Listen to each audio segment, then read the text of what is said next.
আমাদেরকে আরো বেশি সহযোগিতা করা উচিত ছিল। সেই জায়গায় আমরা দেখলাম যে আমাদেরকে আরো কার্যক্রমে বাধাগ্রস্ত করা হলো এবং এই নির্বাচন কমিশন যে নিরপেক্ষ আচরণ করছে না, এটা আমরা আরো আগের থেকে বলে আসছি। এটা যদি আদালত পাশও করে, আদালত থেকে আসেও, এটা এই নির্বাচনে তত্ত্বাবধায়ক সরকারের কোনো সুযোগ নাই আসলে। আমরা তো এখন পর্যন্ত এককভাবেই নিচ্ছি আমাদের প্রাথমিকভাবে প্রার্থী বাছাই, এই কাজগুলো চলতেছে। আমাদের দুই মুখ্য সংগঠক তারা কিন্তু বিভাগগুলোতে সফর করতেছে, সাংগঠনিক কমিটি আসতেছে আমাদের।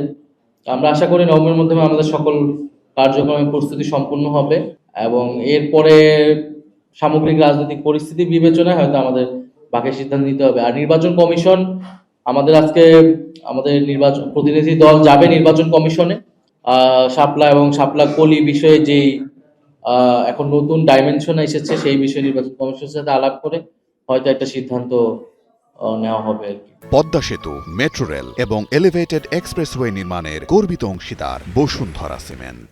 আমরা মনে করি দ্রুত সময়ের মধ্যে, এটা এই মাসের মধ্যেই এই আদেশ জারির বিষয় থেকে আদেশ জারিটা হয়ে যাওয়া উচিত এবং গণভোটের প্রস্তুতি নেওয়া উচিত সামগ্রিকভাবে।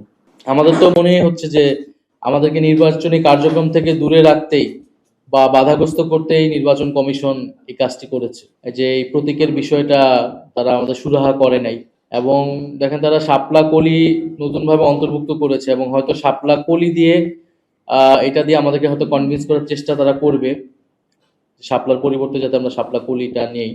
তাহলে এই কাজটা কিন্তু 1 মাস আগে করা যেত।